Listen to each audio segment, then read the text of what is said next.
प्रणाम, बहुत बहुत स्वागत बारहवां सभा के खास कार्यक्रम में आपके साथ हम बानी राकेश पांडे। हम आपके बताइब आपन बोली आपन भाषा में आज के बड़ खबर का बा, देश दुनिया में का हलचल चल रहल बा, ये आपके जानल बहुत जरूरी बा। और ये खबर हलचल अगर आपन भाषा में मिले तो ओकर सुने के बाद कुछ और बा। शुरुआत कर जाओ आज के बड़ खबर के साथ। बड़ खबर आज जम्मू से आई, जहां पर आतंकी हमला भइल बा बस अड्डा पर। आतंकी पहुंचलन सो ग्रेनेड अटैक भइल बस अड्डा के पास। ए हमला में करीब 27 लोग घायल हो गए बने, जिनकर इलाज जम्मू मेडिकल कॉलेज में चल रहा बा। दुख के बात ई बा, बुरा खबर ई बा कि एगो 17 साल के शख्स मोहम्मद शारिक के मौत हो गई बा ये हमला में घायल भइला के बाद। फिलहाल अपडेट ई बा ए मामला में कि पूरा इलाका के खाली करा लिया गई बा। सर्च ऑपरेशन चल रहा बा ताकि आतंकियन के धरपकड़ हो सके। हालांकि पिछली साल भी एगो अटैक भइल रहे ऐसे ही बस अड्डा पर 29 दिसंबर के एगो अटैक भइल रहे, लेकिन तब ये हमला में केहू घायल ना भइल रहे, कोनो कैजुअल्टी ना भइल रहे, केहू के जान ना गई रहे। फिलहाल वो पूरा इलाके के कॉर्डन ऑफ करके वहाँ पर जांच चल रहा बा। साथ ही आतंकियन के धरपकड़ खातिर अभियान भी चल रहा बा। आज के दोसर बड़ खबर की ओर रुक जाओ। कांग्रेस अध्यक्ष राहुल गांधी आज मीडिया के सामने अले, प्रधानमंत्री मोदी पर जबरदस्त तरीके से हमला बोले।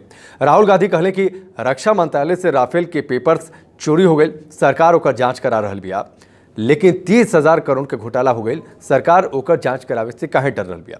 आपके बता दें कि जब सुप्रीम कोर्ट में राफेल पर सुनवाई चलत रहा तब अटॉर्नी जनरल की ओर से कोर्ट के सामने ये बात रखल गई कि रक्षा मंत्रालय से कुछ सीक्रेट दस्तावेज यानी गुप्त दस्तावेज के चोरी हो गई बा, जे पर सरकार आगे के जांच कर रही बिया।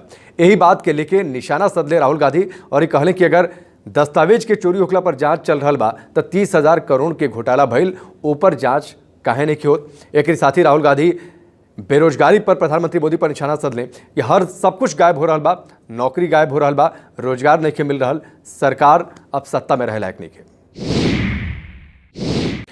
आज के तीसर बड़ खबर बा एयर स्ट्राइक से जुड़ा। एयर स्ट्राइक मतलब भारतीय वायुसेना पाकिस्तान के अंदर जाके बालाकोट में आतंकियन के कैंप पर निशाना साधते रहे। तमाम विपक्षी दल की ओर से लगातार एयर स्ट्राइक के सबूत मांगल जा रहा बा, संख्या पर सवाल खड़ा कइल जा रहा बा। यही संबंध में अब भारतीय वायुसेना सरकार के करीब 12 पेज के रिपोर्ट सौंपले बा और ये 12 पेज के रिपोर्ट में एयर स्ट्राइक से जुड़ल सबूत भी सरकार के सौंपल गई बा। इस सबूत में का भाई हम आपके बता दी, इस सबूत में हाई रिजोल्यूशन तस्वीर बा जो उनकी सैटेलाइट से लिहल गई बा। तस्वीर तुलना के आधार पर ये रिपोर्ट में रखल गई बा। तुलना मतलब एयर स्ट्राइक से पहले के तस्वीर और एयर स्ट्राइक के बाद के तस्वीर। ये दोनों तस्वीर में साफ तौर पर दिखाई देता के तरीका से विनाश भइल बा, के तरीका से जो बिल्डिंग एयर स्ट्राइक से पहले तस्वीर में दिख रहा बा वो बिल्डिंग ध्वस्त हो गई बा। साथ ही कुछ और भी विध्वंसक तस्वीर जो तबाही उजका मचल बा भारतीय वायुसेना के हमला के बाद, एयर स्ट्राइक के बाद, वो तबाही उन तस्वीरों में साफ तौर पर दिखाई देता। जाहिर सी बात बा, आवे वाला वक्त में जब सरकार ये तस्वीर जनता के सामने रखी तब जो विपक्ष सबूत मांग रहा बा ओकरा मुँह पर एगो जवाब भी होगी, काहे कि लगातार ही सवाल खड़ा कइल जा रहा बा कि आखिरकार कितना आतंकी मरले, कितना उजको तबाही मचल। इस तस्वीरन के जरिए तबाही कम से कम साफ तौर पर दिखाई देता। चलिए आगे रुक कर जाओ। उत्तर प्रदेश के संत कबीर नगर से एगो तस्वीर आयल, तस्वीर बेहद शर्मनाक बा। काहे कि लोकतंत्र में ऐसा तस्वीर जब आपके हमार नेता आपस में ही लड़े भिड़े लागे लोग, आपस में मारपीट करे लागे लोग, आपस में एक दूसरा पर जूता उछाले लागे लोग, तब वाकई वो तस्वीर पर शर्म होला, ऐसा नेता लोग पर शर्म होला कि का ऐसा नेता लोग हमनी के आपके प्रतिनिधित्व करे खातिर उचित बालो। यूपी के संत कबीर नगर से एक तस्वीर आई जिसमें सांसद विधायक के जूता से मरले। सांसद रहे शरद त्रिपाठी और ये विधायक रहे राकेश बघेल। विवाद ए बात पर शुरू भइल कि एगो फाउंडेशन स्टोन रहे शिलापट जेके कहल जाला आम बोलचाल के भाषा में, उस शिलापट पर सांसद साहब के नाम ना लिखल रहे। सांसद साहब ए बात पर भड़क गए, विधायक भी कुछ बोलने, ओकरी बाद सांसद साहब अपन जूता निकलने, कम से कम 6-7 बार विधायक के मरले। विधायक भी अपना जगह से उठले, 2-3 थप्पड़ जितना हो सके वो मरले। अब ए पर पूरा राजनीति गरमा गई बा, सियासत गरमा गई बा।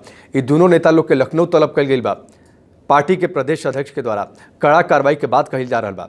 लेकिन ये तस्वीर कई गो सवाल भी खड़ा कर दिया। तस्वीर सवाल खड़ा कर दिया कि का ऐसन शर्मनाक करतूत ऐसा नेता लोग के जे हमनी के रिप्रेजेंट करता, हमनी के प्रतिनिधित्व करता, शोभा देता। दूसरी बात, इन नेता लोग भी ना सोचने कि सामने चुनाव बाद सामने 1000 गो कैमरा बा, कोनो उनकर करतूत कैमरा में कैद हुई। अब कौना मुँह से जनता के बीच जाइए वोट मांगे कि हमके आप वोट दी, हम आपके प्रतिनिधित्व करब, आपके आवाज़ उठाइब, आपके हम बात रखब, जबकि अपन नाम शिलापट पर ना होके खातिर ये लोग लड़ाई लड़ता।